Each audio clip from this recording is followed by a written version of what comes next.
Well guys, here it is, my little bass boat. Had a bunch of people reach out and ask me about it. I think it draws up a lot of interest, and definitely when I'm on the water at the lake, a ton of people ask me about it, and I think it's a cool little boat. It's a great option for folks without storage space for a boat, people without the means for a boat, you know, and people who don't have a truck or vehicle to tow a boat. I'm talking about a regular bass boat. I think it's a great option. It's relatively affordable. It's held up really well, and it's great for a lot of reasons. So let's cover some of that. So firstly, specs on this bad boy. 10.5 feet long, it's something like 40 inches wide. It's got plenty of room in it for one person. I fit two, but it's not the most comfortable.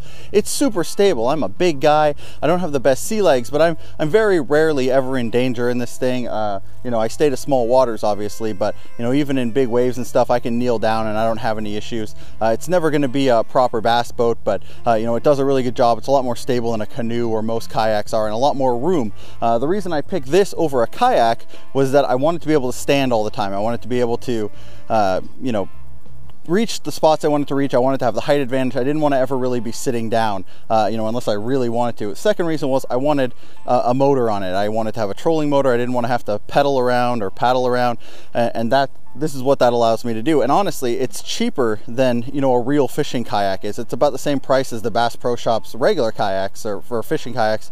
So, you know, let alone a lot less than a Wilderness or a Vibe or something. Another great part about this boat is the single man operation. When I get to the lake, easy to lift it down out, drop it, slide it into the water. When I get back out, easy to just lift it up, lift it from the back and slide it in, piece of cake, ratchet it down. When I get home, same deal, pull it out.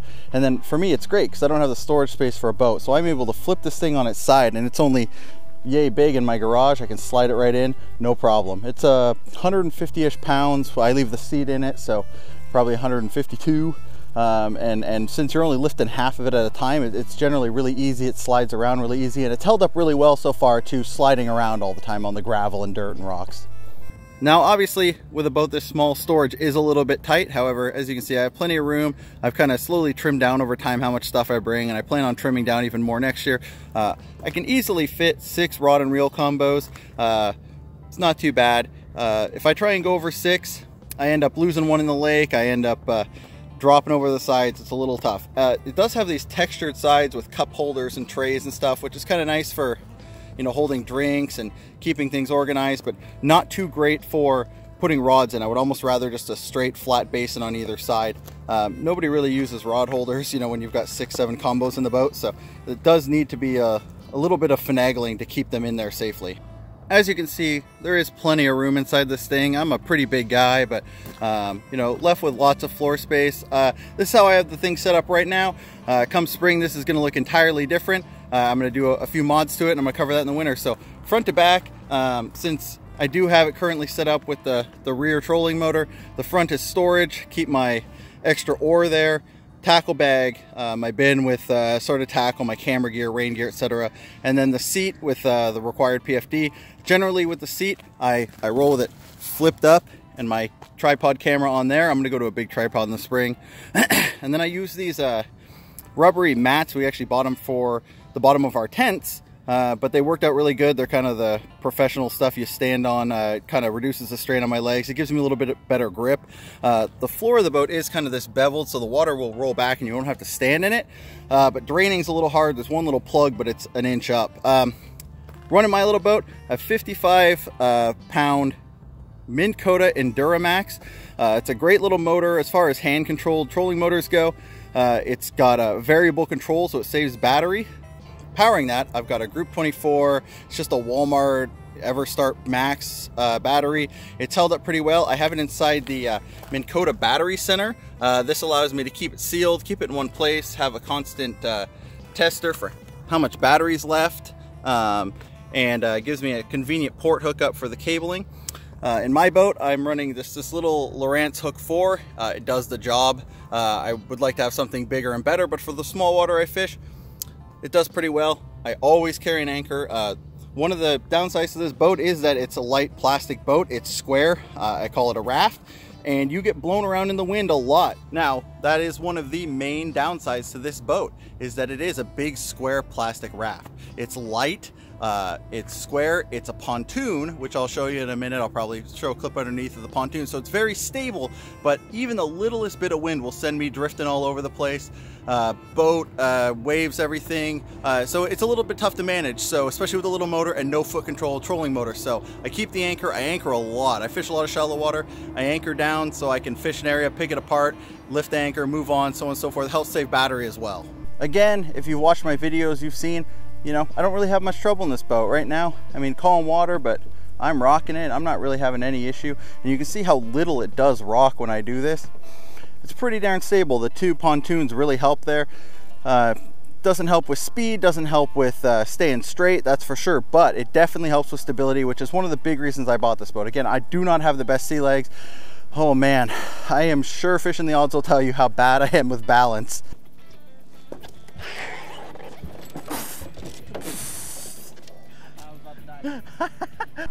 You can get going pretty good. I'm gonna guess this thing tops out about 3 or 4 miles an hour. It's not very fast. You can put a gas motor on this boat, and I know some people do. I haven't made that investment yet. You can only put a 2 or 3 horse, which, you know, should be plenty. Again, boat's only 150 pounds. Even with my big ass on it, you know, we're under 500 total, so it can truck it along pretty good. You know, you're not getting anywhere in a hurry in this boat, and you know, for me, I need to get a new battery. It's one of the mods I'm doing this winter because it does run out after 4, 5, 6 hours. You know, so a full day fishing will drain your battery and, you know, potentially leave you stranded without a gas motor. Something you always have to take into consideration when you're running a boat that only has an electric motor on it. And you guys can see that at full speed, hands off the controls and everything, it's still very stable. Again, I'm on smooth water today. It's kind of a weird example, but again, this boat is very, very smooth, very easy to operate. It's great for a beginner for sure. And when I bought this, that's kind of where I was at last year. I was really getting into bass fishing. I knew I had to get on the water. My kayak just was not cutting it, my inflatable kayak, and this is what I landed on rather than a regular kayak. And so far, I'm pretty happy with that decision. There's times I'm frustrated with it, to say the least. You know, I mentioned drifting in the wind and stuff. That can get very frustrating. You know, when a big bass boat buzzes by and I'm going like this, again, frustrating. And my range especially is frustrating with this slow motor. I can't just pack up and go across a big lake. I'm limited to smaller water. Most of what I fish is smaller water. Now, I would fish bigger water if I had a bigger boat, but you know, it wasn't hard for me to make that transition when I was already fishing fairly small water. And it handles, you know, again, it's called a pond prowler. It handles ponds, smaller lakes, rivers and stuff. I do take it on the big river sometimes, and it handles it really well. Very stable, just slow and limited range. Well guys, pretty good example of what I was talking about earlier with the drift. It is maybe 1 or 2 mile an hour winds here. I mean, there's almost nothing, just enough to put a chop on the water, but I'm trucking along pretty good. I haven't turned the motor on in 20 minutes and I've gone most of the way down this bank. It just catches the wind. It's big, square, you know.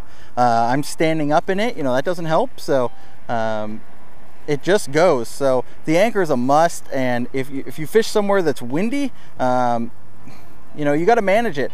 To be totally honest, I've had some really frustrating days, including this lake, where all I feel like I'm doing is fighting the wind. All I feel like I'm doing is bending over my trolling motor and micro adjusting it, trying to find my spot, and you know, stuff that people with, you know, big boats and foot control trolling motors don't deal with. But in a little boat like this, it's something you got to take into consideration. So if you're in a windy area, I mean, it can be a nightmare. It handles pretty well, you know, when it's lower wind, you know, sub 5, 6, 7 miles an hour. But as soon as you're up into the 8, 10 range, it gets really, really difficult. As some of you may have seen, there are 2 different similar boats like this. Mine, again, is the Bass Pro Shops Pond Prowler.